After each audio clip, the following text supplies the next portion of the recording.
Keď volám, vypočuj ma, môj spravodlivý Bože. Ty si mi uľavoval v tiesni. Zmiluj sa nado mnou, počuj moju modlitbu. Ľudia, dokedy budete tupiť moju česť, milovať daromnosti a vyhľadávať lož?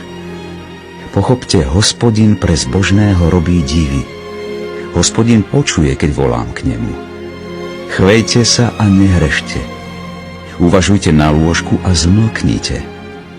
Prinášajte správne obety a dôverujte Hospodinovi. Mnohí sa pýtajú, kto nám ukáže niečo dobré. Hospodin, nech nás osvieti svetlo tvojej tváre. Dal si mi do srdca väčšiu radosť, než majú oni z hojnosti obilia a muštu. V pokoji si ľahnem a zaspím, lebo len ty sám, Hospodin, dávaš bezpečný príbytok.